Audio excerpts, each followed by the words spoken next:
Et on va interroger un acteur de cet univers de l'high-tech en Israël. Bonjour Jérémy Brabé, merci à vous d'être avec nous, fondateur de la société Psartech qui est spécialisée dans la reconnaissance 3D des pièces détachées.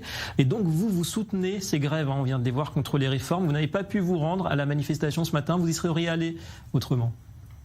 Oui, je les soutiens. J'y serais allé si j'avais été au courant, mais je ne l'ai pas été.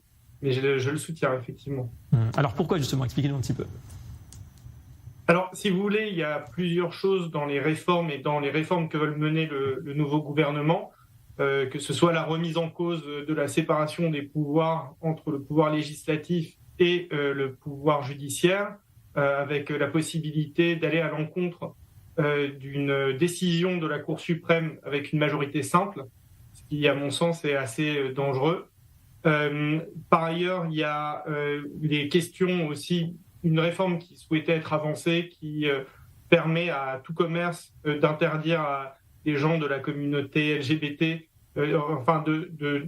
permet à tout commerce de ne pas servir des gens de la communauté LGBT s'ils le souhaitent, et d'autres petites réformes ici et là qui me semblent aller dans la mauvaise direction, en tant que citoyen israélien tout d'abord, mais aussi en tant que membre de la high-tech israélienne, dans la mesure où la high-tech israélienne dépend grandement de ses relations avec l'étranger, que ce soit pour les investissements ou avec les clients à l'étranger, et qu'il me semble que ces réformes mettent en danger le désir et l'appétit des étrangers pour l'investissement en Israël.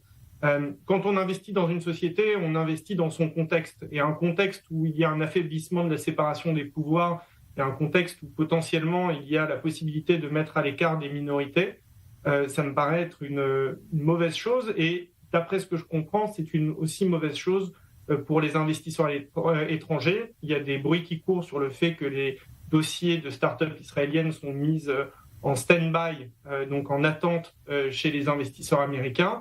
Et la plus grande fédération des Juifs américains a exprimé ses inquiétudes vis-à-vis des réformes à venir. Donc il y a un certain nombre de choses qui sont mauvaises à mon sens en tant que citoyen et mauvaises à mon sens en tant qu'acteur économique. Donc impact négatif, vous diriez, sur ces investissements. C'est la crainte que vous avez pour l'ensemble globalement du secteur high-tech en Israël. Tout à fait. Tout à fait. Vous savez, on n'est pas une île et on dépend vraiment de nos relations avec l'étranger. Il va falloir un moment qu'on en prenne conscience et l'étranger, que ce soit les investisseurs ou les clients, nous permettent de vivre de la manière dont on vit, et Israël a progressé en termes de qualité de vie et on voit à quel point Israël vit mieux que ses voisins et nous permet aussi de financer notre capacité à nous défendre. Et il y a un moment où aussi, comme on dit en anglais, there is no free lunch, donc rien ne vient gratuitement. Les étrangers qui nous permettent ces choses-là sont en droit d'attendre aussi un minimum, que ce soit en termes de séparation des pouvoirs et de risques politiques, et aussi de respect du droit des minorités. Merci beaucoup Jérémy Brabé d'avoir répondu en direct à nos questions.